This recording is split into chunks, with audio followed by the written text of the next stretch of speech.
Hello friends, എല്ലാവർക്കും നമസ്കാരം. നിങ്ങളേവരും കാത്തിരിക്കുന്ന രേവതിയുടെയും സച്ചിയുടെയും ഇന്നത്തെ വിശേഷത്തിലേക്ക് എല്ലാ കൂട്ടുകാർക്കും സ്വാഗതം. എല്ലാവർക്കും നല്ലൊരു ദിവസം ആശംസിച്ചുകൊണ്ട് തന്നെ നമുക്ക് ഇന്നത്തെ സൂപ്പർ ഹിറ്റ് വിശേഷത്തിലേക്ക് കിടക്കാം. അതിനു മുമ്പായിട്ട് ആരെങ്കിലും നമ്മുടെ ഈ ചാനൽ ആദ്യമായിട്ട് കാണുന്നുണ്ടെങ്കിൽ ഇതുവരെ സബ്സ്ക്രൈബ് ഒന്നും ചെയ്ത് വെച്ചിട്ടില്ലെങ്കിൽ തീർച്ചയായിട്ടും സബ്സ്ക്രൈബ് ചെയ്ത് വെച്ചോളൂ കേട്ടോ. അതിനോടൊപ്പം മാക്സിമം എല്ലാവരും നമ്മുടെ വീഡിയോ ഇഷ്ടപ്പെടുകയാണെങ്കിൽ ഒരു ലൈക്കും കൂടി അടിച്ചിട്ട് പോകാൻ മറക്കരുത്. അപ്പം നമുക്ക് നേരെ ഇന്നത്തെ സൂപ്പർ ഹിറ്റ് വിശേഷത്തിലേക്ക് തന്നെ കിടക്കാം അല്ലേ. അങ്ങനെ തുടങ്ങുമ്പോൾ തന്നെ കാണിക്കുന്ന നമ്മുടെ രേവതി ഭയങ്കരമായിട്ടും കരഞ്ഞുകൊണ്ടിരിക്കുകയാണ് കേട്ടോ. അപ്പോഴത്തേക്കാണ് സച്ചി കയറി വരുന്നത്. സച്ചി വന്നതേ കട കണ്ടില്ല. അപ്പൊ നമ്മുടെ സച്ചി വന്നിട്ട് ചോദിക്കുകയാണ്, അതെ രേവതി, നമ്മുടെ പൂക്കട എവിടെ കണ്ടില്ലല്ലോ, എന്തി നമ്മുടെ പൂക്കട, എന്ത് പറ്റി രേവതി, നീ എന്താ കരയുന്നത് എന്നിങ്ങനെ ചോദിക്കാം. അപ്പോഴത്തേക്ക് നമ്മുടെ രേവതി ഒന്നും പറയുന്നില്ല. രേവതി നമ്മുടെ സച്ചിയുടെ മുഖത്തേക്ക് നോക്കിയിട്ട് വീണ്ടും വീണ്ടും പൊട്ടി പൊട്ടി കരയുക. എന്നിട്ട് പതുക്കെ അവിടെ നിന്ന് എണീറ്റു. പതുക്കെ അവിടെ നിന്ന് എണീറ്റിട്ട് നമ്മുടെ സച്ചിയോട് പറയാണ്, അത് പിന്നെ സച്ചിയേട്ടാ, പൂക്കട പൂക്കട പൂക്കട അത് പോയി. പൂക്കട പോയെന്നോ? എവിടെ പോയെന്ന്? അത് കോർപ്പറേഷൻകാര് പൂക്കട എടുത്തോണ്ട് പോയി. എന്തിനാ അവര് പൂക്കട എടുത്തോണ്ട് പോകണം? അതെനിക്ക് അറിയില്ല സച്ചേട്ടാ, ആരോ പരാതി വിളിച്ചു പറഞ്ഞിരുന്നു അത്രേ. എന്നാ പറഞ്ഞത്? റോഡരികിൽ ആളുകൾ നടന്ന് പോകുന്ന സ്ഥലത്ത് പൂക്കട വെച്ചെന്ന് ഉള്ളതാ കുറ്റം. അത് എനിക്കറിയില്ല എന്താന്ന്. അങ്ങനെ നമ്മുടെ അന്ന അവർ കൊണ്ടുപോയി. സച്ചേട്ടൻ എനിക്ക് സ്നേഹത്തോട് സമ്മാനിച്ചതല്ലേ ആ പൂക്കട പോയി സച്ചേട്ട. ഇനി അത് നമുക്കത് കിട്ടിയില്ല. ഞാനൊന്ന് നിവർന്ന് നിന്നതല്ലേ ഉള്ളൂ. അപ്പോഴേക്കും അവരെല്ലാം കൂടി പൂക്കട കൊണ്ടുപോയി. സച്ചേട്ട, എനിക്ക് സഹിക്കാനാവുന്നില്ല സച്ചേട്ട. ഞാൻ അവരുടെ കാല് പിടിച്ചു പറഞ്ഞിട്ടൊന്നും അവർ കേട്ടില്ല. ഞാൻ ആവുന്ന തരത്തിൽ പറഞ്ഞു നോക്കിയതാ. പൂക്കര അവര് തല്ലി തകർത്ത് കൊണ്ടുപോയി സച്ചേട്ടാന്ന് പറഞ്ഞ് സച്ചിയുടെ ചങ്കിലേക്ക് വീണ് കിടന്ന് ഭയങ്കരമായിട്ട് കരയുക. അപ്പോഴത്തേക്കും നമ്മുടെ സച്ചി പറയാ, കരയാതെ രേവതി, പോട്ടെ, നീ കരയല്ലേ, ഇനിയിപ്പോൾ വേറൊന്നും ചെയ്യാൻ പറ്റില്ല നമുക്ക്, നീ കരയാതിരിക്കുക, എന്തെങ്കിലും ഒരു വഴി നമുക്ക് കണ്ടുപിടിക്കാം. എങ്കിലും അവരെന്ത് ചതിയാ ചെയ്തത് രേവതി, സാരമില്ല, പോട്ടെ, നീ വിഷമിക്കല്ലേ എന്നൊക്കെ പറഞ്ഞ് നമ്മുടെ രേവതിനെ വീണ്ടും വീണ്ടും സമാധാനിപ്പിക്കാൻ വേണ്ടി ശ്രമിക്കുക. രേവതി ഇങ്ങനെ കരഞ്ഞുകൊണ്ടേ ഇരിക്കുകയാണ് കേട്ടോ. പാവം രേവതിക്കല്ലേ ആ സങ്കടം അറിയത്തുള്ളൂ. ഏതായാലും ഈ സമയം പിന്നെ കാണിക്കുന്ന സീൻ എന്ന് പറഞ്ഞാൽ ചന്ദ്രനെയാണ്. ഇതിൽ പരം ചന്ദ്രയ്ക്ക് വേറെ സന്തോഷം വല്ലതും കിട്ടാനുണ്ടോ? അയ്യോ, ഭയങ്കരമായിട്ട് ചിരിച്ചുകൊണ്ടിരിക്കുകയാണ് കേട്ടോ. ഭയങ്കര ചിരി എന്ന് പറഞ്ഞ അത്രമാത്രം ചിരിയാ നമ്മുടെ ചന്ദ്രയ്ക്ക്. ഇതുവരെ ഇതുപോലൊരു സന്തോഷം ചന്ദ്രയ്ക്ക് കിട്ടി കാണത്തില്ല. അപ്പോഴത്തേക്ക് നമ്മുടെ രേവതി സച്ചിൻ കയറി വരികയാണ് അകത്തേക്ക്. സച്ചി ആണെങ്കിൽ അവർക്ക് തോന്നിയ പോലെ എന്തും ചെയ്യാന്നാണോ? അത് പിന്നെ ഇനി എന്താ ചെയ്യുക? അപ്പോഴത്തേക്ക് നമ്മുടെ രവീന്ദ്രൻ അവിടെ നിൽക്കുക. അപ്പൊ സച്ചി പറഞ്ഞു, അച്ഛാ ദേ നമ്മുടെ പൂക്കട എടുത്തോണ്ട് പോയിന്ന്. അറിഞ്ഞു മോനെ ഞാന്. എന്തിനാ അച്ഛാ അതവർ എടുത്തോണ്ട് പോയത്? അത് പിന്നെ ഗവൺമെന്റിന്റെ സ്ഥലമല്ലേ, അപ്പൊ പിന്നെ അവര് എടുത്തോണ്ട് പോയതിൽ നമുക്കും ഒന്നും പറയാൻ പറ്റില്ലല്ലോ. റോഡിലൊന്നും അല്ലല്ലോ ഞാൻ പൂക്കട വെച്ചത്, റോഡിന്റെ സൈഡിലല്ലേ അച്ഛാ പൂക്കട വെച്ചത്. അപ്പൊ പിന്നെ എന്തിനാ അവര് നമ്മളെ ശല്യം ചെയ്തത്? എന്തിനാ ആൾക്കാരെ പരാതി കൊടുത്തത്? അപ്പോഴത്തേക്ക് നമ്മുടെ ശ്രുതി വന്നിട്ട് പറഞ്ഞു, റോഡ് സൈഡിലും അങ്ങനെ കട വെക്കാൻ പാടില്ല, ആൾക്കാര് നടന്നു പോകുന്നതല്ലേ. ഓ, പിന്നെ റോഡ് സൈഡില് വെച്ച ഒരേ ഒരു കടയാണോ ഇത്? ദേ സർക്കാരിന്റെ സ്ഥലം കയ്യേറി എത്രയോ പേര് വലിയ വലിയ ബിൽഡിംഗ് കെട്ടുന്നു, അതിനൊന്നും ഒരു പ്രശ്നമില്ല, ഒരു ചെറിയ പൂക്കട വെച്ചതാണ് പ്രശ്നം പോലും. അപ്പോഴത്തേക്കും നമ്മുടെ രവീന്ദ്രൻ പറഞ്ഞു, അത് പിന്നെ കോർപ്പറേഷൻകാരോട് ഞാൻ വേണ്ടുന്ന പോലെ സംസാരിച്ചതാ, പക്ഷെ അവര് അതൊന്നും കേട്ടില്ല. കട അവിടെ വെച്ചിട്ട് കുറെ നാളായില്ലേ, ഇത്രയും നാളില്ലാത്ത പ്രശ്നം എങ്ങനെ ഇപ്പം പൊട്ടി പുറപ്പെട്ടത്? അതാ അച്ഛാ എനിക്ക് മനസ്സിലാകാത്തത്. അതാരാ പരാതി കൊടുത്തത്? അത് പിന്നെ ആരോ പരാതി കൊടുത്തത് എന്ന് നമുക്കറിയില്ലല്ലോ. ആരോ ഒരാള് പരാതി കൊടുത്തു, ഫോൺ വിളിച്ച് പറഞ്ഞു എന്നൊക്കെ പറഞ്ഞുള്ളൂ. ആർക്കും അത്രയ്ക്ക് ധൈര്യം? എൻ്റെ ഭാര്യയുടെ പൂക്കടയാണെന്ന് അറിയാത്തവരല്ലല്ലോ. കംപ്ലൈന്റ് കൊടുത്തവരെ കാണോ എൻ്റെ കയ്യിൽ കിട്ടിയാലുണ്ടല്ലോ, ഞാൻ അവരെ എന്താ ചെയ്യാൻ പോകുന്നതെന്ന് വെച്ചാൽ നോക്കിക്കോ. ഞാൻ വിട്ടുകൊടുക്കില്ല. ഇതാരോ പിന്നിൽ നിന്ന് കുത്തിയത് തന്നെയാ. ധൈര്യം ഉണ്ടെങ്കിൽ അവര് ഞങ്ങളോട് നേരിട്ട് പറയണമായിരുന്നു പൂക്കട ഇവിടെ വെക്കാൻ പാടില്ലെന്ന്. അല്ലാതെ പിന്നീന്ന് കുത്തല്ല ചെയ്യേണ്ടത്. ഇതേതോ ഭീരുക്കള് തന്നെയാ, മുന്നിൽ വരാൻ കഴിവില്ലാത്ത ഏതോ ഭീരുക്കള്. നോക്കിക്കോ, എല്ലാത്തിനെയും ഞാൻ കാണിച്ചു കൊടുക്കുന്നുണ്ട്. അച്ഛാ ദേ, ആരായിരിക്കും പരാതി കൊടുത്തത്? അച്ഛന് വല്ല സംശയമുണ്ടോ ആരേലും? ഞാൻ കോർപ്പറേഷൻ ഉദ്യോഗസ്ഥരോട് ചോദിച്ചിരുന്നു, പക്ഷെ അവര് പേരൊന്നും പറഞ്ഞില്ല.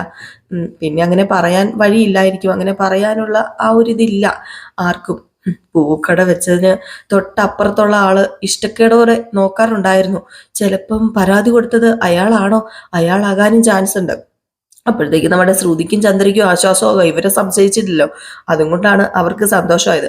അപ്പൊ നമ്മുടെ സച്ചി അയാളുടെ കഥ ഞാനിന്ന് കഴിക്കുന്നു പറഞ്ഞുകൊണ്ട് അയാളോട് വഴക്കുണ്ടാക്കാൻ വേണ്ടി പോകാൻ തുടങ്ങുമ്പോഴത്തേക്ക് രവീന്ദ്രൻ പറഞ്ഞു, എടാ വെറുതെ സംശയത്തിന്റെ പേരിൽ പ്രശ്നം ഉണ്ടാക്കാതെ, നിനക്ക് വല്ല തെളിവുണ്ടോ? ഇല്ലല്ലോ.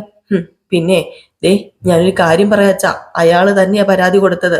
ദേ അതൊന്നും അല്ലടാ, ഞാനൊരു കാര്യം പറയട്ടെ, ഇതൊരു പെണ്ണ് അധ്വാനിച്ച് ജീവിക്കുന്നത് കാണാൻ ആഗ്രഹമില്ലാത്ത ഏതോ അസൂയുള്ള ആളാണ് കൊടുത്തിരിക്കുന്നത്. അതല്ലേ നമുക്കറിയത്തുള്ളൂ, അല്ലാതെ വേറെ ആരാണെന്നും നമുക്കറിയാതെ ചെന്ന് ഓരോ വീട്ടിലും ചെന്ന് കയറി ചെന്ന് ചോദിക്കാൻ പറ്റൂല്ലല്ലോ. അപ്പോഴത്തേക്കുമാണ് നമ്മുടെ ചന്ദ്ര, ഞാൻ പറഞ്ഞപ്പോ ആരും ഇവിടെ കേട്ടില്ലല്ലോ, ഇപ്പൊ ആകെ നാണക്കേടായിപ്പോയി, കോർപ്പറേഷൻകാർ വന്ന് കടയെടുത്തിട്ട് പോയി, ഇതെന്തൊരു വൃത്തികേടായത്, ഇനി പുറത്ത് എങ്ങനെ തല ഉയർത്തിപ്പിടിച്ച് നടക്കും. അപ്പോഴത്തേക്ക് നമ്മുടെ സച്ചി വന്ന് ചന്ദ്രേനെ ഒരു നോട്ടം അങ്ങ് നോക്കുകയാണ് കേട്ടോ. അപ്പോഴത്തേക്കും ചന്ദ്ര ചോദിച്ചു, നീ എന്തിനാടാ എന്നെ തന്നെ ഇങ്ങനെ നോക്കുന്നത്, നീ എന്തിനെ എന്നെ നോക്കി ദഹിപ്പിക്കുന്നത്? അപ്പോഴത്തേക്കും നമ്മുടെ സച്ചി വീണ്ടും ഇങ്ങനെ നോക്കുക. അപ്പോഴത്തേക്ക് ശ്രുതി പറഞ്ഞു, അങ്ങനെ തോന്നിയ പോലെ കടയൊന്നും തുടങ്ങാൻ പറ്റില്ല, കുറേ കാര്യങ്ങളുണ്ട് ഇതിന് മുമ്പായിട്ട്, അതൊന്നും നോക്കാതെ റോഡ് സൈഡിൽ ആളുകൾ നടന്നു പോകുന്ന സൈഡിൽ കൊണ്ടുപോയി കട തുടങ്ങിയിട്ടുണ്ടെങ്കിൽ ഇങ്ങനെയൊക്കെ നടക്കും, അത് സ്വാഭാവികമാണ്.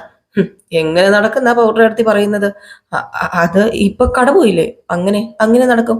നിങ്ങളുടെ ഭാഗത്ത് തെറ്റുണ്ട്, അതുകൊണ്ടാണ് കോർപ്പറേഷൻകാർ വന്ന് കട എടുത്തോണ്ട് പോയത്. കട തുടങ്ങുന്നതിന് മുമ്പ് പെർമിഷൻ മേടിക്കണമായിരുന്നു. അയ്യോ, ഞങ്ങൾ എന്താ വലിയ ജ്വല്ലറി ആണോ അവിടെ തുടങ്ങിയത്? ആർക്ക് ശല്യമില്ലാതെ ചെറിയൊരു പൂക്കട തുടങ്ങി, കണ്ണു വെച്ചു എല്ലാവരും കൂടി ചേർന്ന്. രേവതി നന്നാകുന്നത് ചിലവർക്ക് ദഹിച്ചില്ല, അവരാ പരാതി കൊടുത്തതെന്ന് എനിക്ക് അറിയാം. ഇതിന്റെ പിന്നിൽ ആരാണെങ്കിലും ഈ സച്ചി കണ്ടുപിടിച്ച് അവരെ വെളിയിൽ കൊണ്ടുവരും. നോക്കിക്കോ, ആരും ആരും അങ്ങനെ സുഖിക്കാന്ന് വിചാരിക്കണ്ട. ഇതിന്റെ പിന്നിൽ ആരാണെങ്കിലും ഞാന് ഞാൻ എന്താ ചെയ്യാൻ പോകുന്നെന്ന് നോക്കിക്കോ, വ്യക്തമായിട്ട് ഞാനൊന്ന് അറിഞ്ഞോട്ടെ. അപ്പോഴത്തേക്കും വീണ്ടും നമ്മുടെ രേവതിയുടെ കരയുന്ന ശബ്ദം ഒരു സൈഡിൽ നിന്ന് ഇങ്ങനെ കേട്ടോണ്ടിരിക്കുകയാണ് കേട്ടോ. നമ്മുടെ സച്ചി എന്നിട്ട്, രേവതി നീ കരയാതെ, എന്തിനാ രേവതി നീ കരയുന്നത്?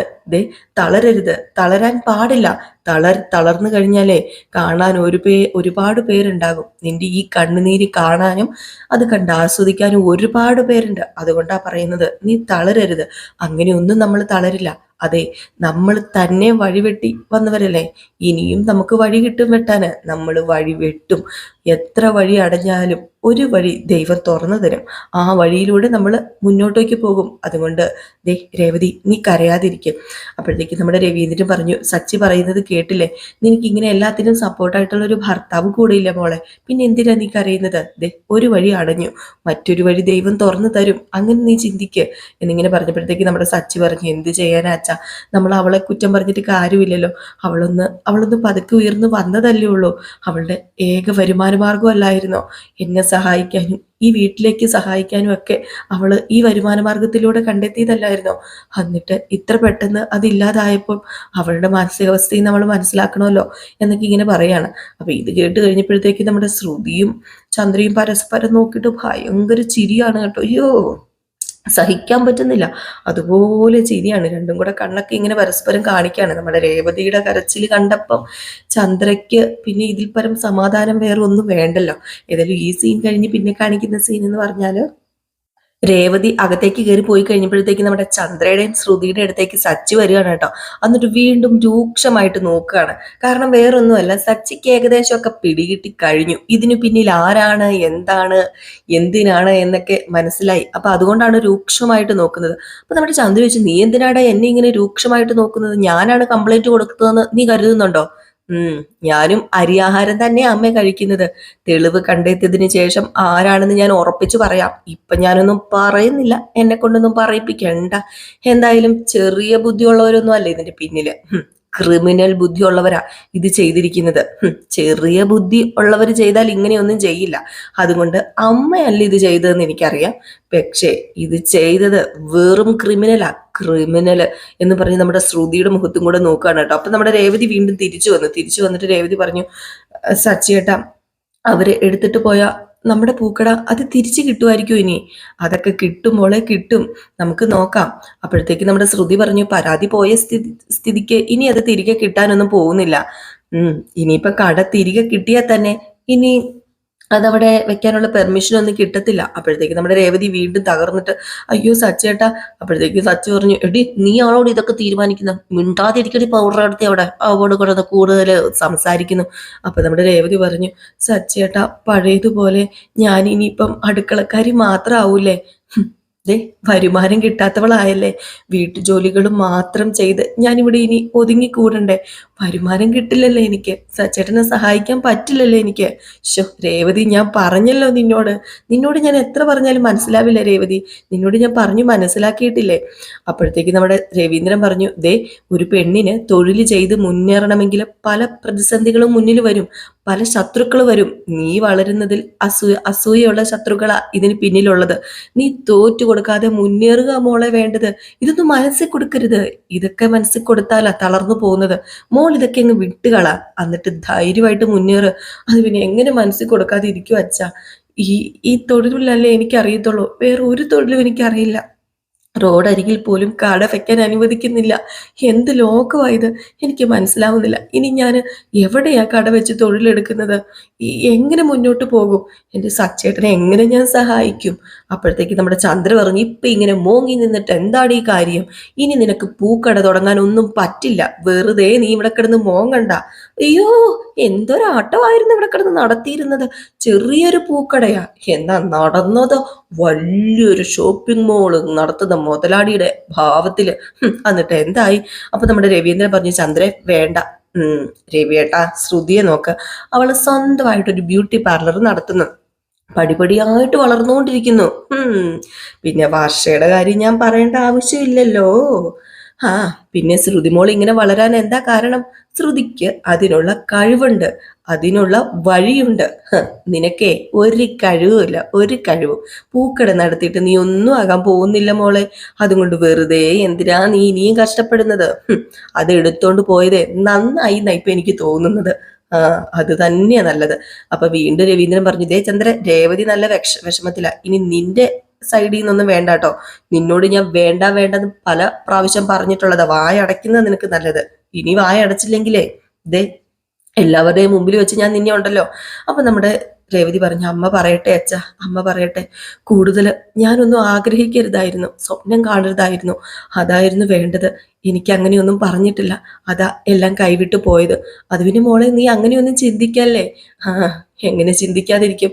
എൻ്റെ പൂക്കട പോയി, ജോലിയില്ല, വരുമാനവും ഇല്ല. ഇനി വീട്ടുജോലിയൊക്കെ ചെയ്ത് ഞാൻ ഈ വീട്ടിൽ ഏതെങ്കിലും മൂലയ്ക്ക് കഴിഞ്ഞോളാം. ആദ്യത്തേതുപോലെ അതാ എൻ്റെ വിധി, അതേ എനിക്ക് പറഞ്ഞിട്ടുള്ളൂ. ദൈവം അതേ എനിക്ക് തന്നിട്ടുള്ളൂ. ഇതിൽ കൂടുതലൊന്നും ആഗ്രഹിക്കാൻ പാടില്ലായിരുന്നു ഞാൻ. സച്ചേട്ട, ഞാൻ ആഗ്രഹിച്ചത് തെറ്റായി പോയത്. എനിക്ക് വേണ്ടി എൻ്റെ സച്ചേട്ടൻ കുറേ കഷ്ടപ്പെട്ടിരുന്നു, അതെനിക്കറിയാം സച്ചേട്ട. പക്ഷെ എല്ലാം വെറുതെ ആയി പോയില്ലേ സച്ചേട്ട? സാരമില്ല സച്ചേട്ട, ഞാൻ ഇതിൽ കൂടുതൽ എന്താ സച്ചേട്ടനോട് ചെയ്യേണ്ടത്? മാപ്പ് സച്ചേട്ട, മാപ്പ്. എന്നോട് ക്ഷമിക്ക്. അപ്പോഴത്തേക്കും വീണ്ടും നമ്മുടെ സച്ചി പറഞ്ഞു എന്താ രേവതി നീ ഇങ്ങനെയൊക്കെ പറയുന്നത്? രേവതി നീ ഇങ്ങനെയൊന്നും പറയരുത്. നീ എന്തിനാ എന്നോട് മാപ്പ് ചോദിക്കുന്നത്? അല്ല സച്ചേട്ടൻ എനിക്ക് അത് ഒത്തിരി കഷ്ടപ്പെട്ടുണ്ടാക്കി തന്നല്ലേ, അത് നിലനിർത്താൻ എനിക്ക് പറ്റിയില്ല സച്ചേട്ട എന്ന് പറഞ്ഞുകൊണ്ട് കരഞ്ഞുകൊണ്ട് വീണ്ടും ഒരൊറ്റ ഓട്ടം ഓടിയിട്ട് റൂമിൽ ചെന്നാലും നമ്മുടെ രേവതിക്ക് ഇരിക്കാൻ പറ്റുന്നില്ല, കാരണം സമാധാനം കിട്ടണ്ടേ. അപ്പോഴത്തേക്ക് നമ്മുടെ സച്ചി ഇങ്ങനെ നിൽക്കുകയാണ്. സച്ചി നിന്നപ്പോഴത്തേക്ക് രവീന്ദ്രൻ വന്നിട്ട് സച്ചിയോട് പറഞ്ഞു അതെ യൂണിയൻ ഓഫീസിൽ ഒരു വക്കീലുണ്ട്, ഞാൻ വേണമെങ്കിൽ അദ്ദേഹത്തോട് ഈ കാര്യം സംസാരിക്കാം. അതൊന്നും വേണ്ടച്ചാ, ഈ കാര്യം ഞാൻ നോക്കിക്കോളാം, ബാക്കി എന്താണെന്ന് വെച്ചാൽ. അല്ല രാവിലെ ഒന്നും കഴിക്കാതെ പോയതല്ലേ രേവതിയോട് നീ ചെന്ന് ഭക്ഷണം കഴിക്കാൻ പറ, അവളെ ഒന്ന് സമാധാനിപ്പിക്കാം എന്ന് പറഞ്ഞ് നമ്മുടെ സച്ചിനെ അങ്ങോട്ടേക്ക് പറഞ്ഞു വിടുകയാണ് കേട്ടോ. അപ്പോഴത്തേക്കും ചന്ദ്രയും ശ്രുതി അവിടെ ഉണ്ട്, പിന്നെ രവീന്ദ്രനാ ഉള്ളത്. നമ്മുടെ രവീന്ദ്രനാണെങ്കിൽ ചന്ദ്രനെ ഇങ്ങനെ രൂക്ഷമായിട്ടൊന്ന് നോക്കിട്ടോ. അപ്പോഴത്തേക്ക് മുഖത്തൊരു പുഞ്ചിരി ഉണ്ട്. അപ്പം പെട്ടെന്ന് നമ്മുടെ ചന്ദ്ര ആ പുഞ്ചിരി ഒന്ന് മാറ്റി, എന്നിട്ട് വീണ്ടും രവീന്ദ്രനെ ഒന്ന് നോക്കി. അപ്പൊ രവീന്ദ്രന് ഒരു സംശയം, നമ്മുടെ ചന്ദ്രയുടെ ചിരി കണ്ടു കഴിഞ്ഞപ്പോഴത്തേക്കും ഇതിന്റെ പിന്നിൽ ചന്ദ്രയാണോ എന്നൊരു ചെറിയ സംശയം ഇല്ലാതില്ല. അപ്പോഴത്തേക്കും ആണെങ്കിൽ ചന്ദ്ര ചോദിച്ചു നിങ്ങൾ എന്തിനാ എന്നെ ഇങ്ങനെ നോക്കുന്നത്? ഞാൻ ആ പരാതി കൊടുത്തതെന്ന് നിങ്ങൾ കരുതുന്നുണ്ടോ? ഞാൻ അങ്ങനെ കരുതുകയോ കരുതാതിരിക്കുകയോ ഒക്കെ ചെയ്യാം. ദേ ആരായാലും സച്ചി രേവതി നല്ല രീതിയിൽ ജീവിക്കരുത് എന്ന് ആഗ്രഹിക്കുന്നവരാണ് ഇത് ചെയ്തതെന്ന് എനിക്ക് നന്നായിട്ട് അറിയാം. ദുഷ്ട മനസ്സുള്ള അവർ വിചാരിച്ചാൽ പോലും ഇതൊന്നും നടക്കില്ല. നല്ല മനസ്സുള്ളവർക്കെന്നും ദൈവം ഉണ്ടാവൂടി, ദൈവം ഉണ്ടാകും.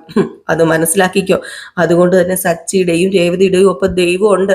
അവരുടെ ജീവിതത്തിൽ ഇനിയും നല്ലത് നടക്കും. അവർ ഇനിയും പൂക്കടയിടും. അസൂയക്കാർക്കുള്ള ശിക്ഷ കിട്ടുകയും ചെയ്യും. ഓ, നടക്കട്ടെ നടക്കട്ടെ, ഓ, നടക്കട്ടെ നടക്കട്ടെ നടക്കട്ടെ എന്നും പറഞ്ഞ് നമ്മുടെ ചന്ദ്ര അപ്പോഴത്തേക്ക് രവീന്ദ്രൻ അങ്ങ് പോയിട്ടോ. അയ്യോ, അത് കഴിഞ്ഞപ്പോഴത്തേക്കും നമ്മുടെ ശ്രുതിയും ചന്ദ്രയല്ലേ അവിടെ ഉള്ളൂ. രണ്ടുപേരും കൂടെ ചേർന്നിരുന്നിട്ട് കൈ രണ്ടും കൂടെ കൂട്ടി ഒരു ഒറ്റ അടി അടിച്ചിട്ട് ഒറ്റ ചിരിയും കൂടെ ചിരിക്കുകയാണ് കേട്ടോ. അപ്പോഴത്തേക്ക് നമ്മുടെ ശ്രുതി പറഞ്ഞു, എല്ലാത്തിനും ഒരു അവസാനം ഉണ്ടല്ലോ, പൂക്കടയുടെ ഇത് ഇന്നൊരു അവസാനമായി. അത് പിന്നെ മോളെ, നിനക്ക് ഞാനൊരു ഉമ്മ തരട്ടെ. ഓ, സന്തോഷം കൊണ്ട് ഈ അമ്മയ്ക്ക് ഇരിക്കാനും നിൽക്കാനും പറ്റുന്നില്ല ശ്രുതി മോളെ. അല്ല ശ്രുതി മോളെ, ഞാൻ നിനക്ക് എന്തെങ്കിലും കുടിക്കാൻ എടുത്തോണ്ട് വരട്ടെ എന്നൊക്കെ പറഞ്ഞ് നമ്മുടെ ശ്രുതിക്ക് കുടിക്കാനൊക്കെ എടുക്കാനായിട്ട് ചന്ദ്ര അങ്ങ് പോവുക. അങ്ങനെ നമ്മുടെ ചന്ദ്രനെ ഒരു തരത്തില് കുബുദ്ധിയൊക്കെ ഉപയോഗിച്ച് നമ്മുടെ ശ്രുതി വശത്താക്കി വെച്ചു കേട്ടോ. ഏതായാലും ഈ ഒരു സീൻ കഴിഞ്ഞ് പിന്നെ കാണിക്കുന്ന വീണ്ടും നമ്മുടെ രേവതിനെയാണ് കേട്ടോ.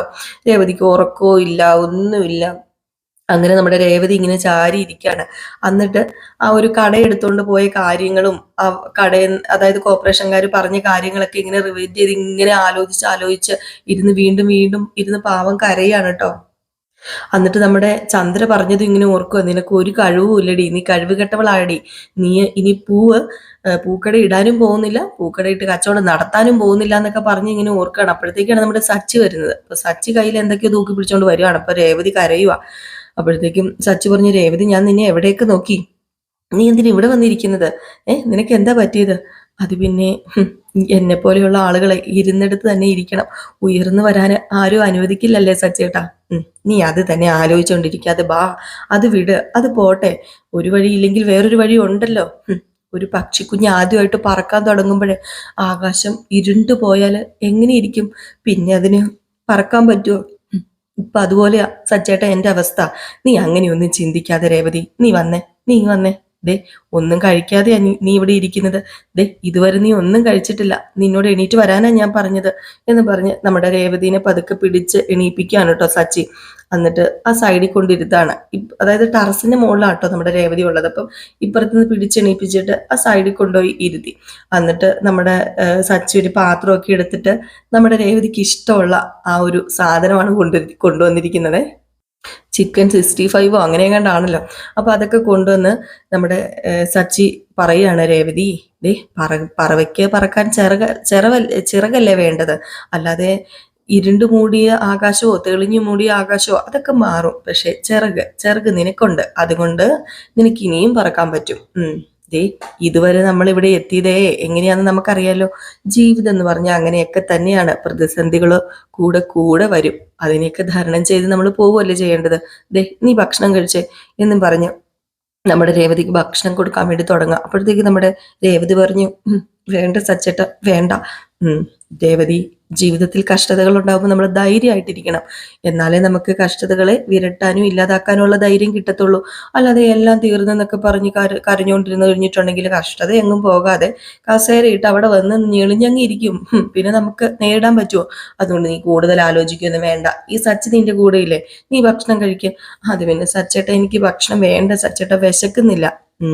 ദേ, ഇപ്പൊ നീ ഭക്ഷണം കഴിച്ചില്ലെങ്കിലേ ഞാനും കഴിക്കില്ല, ഞാനും പട്ടിണി കിടക്കും. അപ്പോഴത്തേക്ക് നമ്മുടെ രേവതിക്ക് സങ്കടമായിട്ടോ. എന്നാലും ഈ ഒരു സീൻ കാണിച്ചിട്ടാണ് ഇന്നത്തെ വിശേഷം അവസാനിക്കുന്നത്. ഇത്രയും നല്ലൊരു ഭർത്താവ് കൂടെയുള്ളപ്പോൾ നമ്മുടെ രേവതി എന്തിനാ പേടിക്കുന്നതല്ലേ. ഏതായാലും നമുക്ക് അടുത്ത വിശേഷവുമായിട്ട് മുന്നോട്ടേക്ക് വരാട്ടോ. അപ്പം ഞാനിനിയിപ്പം പോവാണ്. ഇനിയിപ്പം നയനുടെയും ആദർശിന്റെയും വിശേഷവുമായിട്ട് കാണാം. അപ്പോൾ ലൈക്ക് അടിച്ചിട്ട് പോകാൻ മറക്കരുത്. ഇവിടെ കറണ്ട് പോയിട്ടിരിക്കുക, അതുകൊണ്ടാണ് ഒരു ക്ലിയർ കുറവ്. ഞാൻ വീഡിയോ ചെയ്ത സമയത്ത് കറണ്ട് ഉണ്ടായിരുന്നു, ഇപ്പം ഇതേ കറണ്ട് പോയി, അതുകൊണ്ടാട്ടോ ഒരു ക്ലിയർ കുറവ്. അപ്പോൾ ഞാൻ പോവാണ്. Tata bye bye. ഒരു ലൈക്ക് അടിച്ചിട്ട് പോകാൻ മറക്കരുതേ.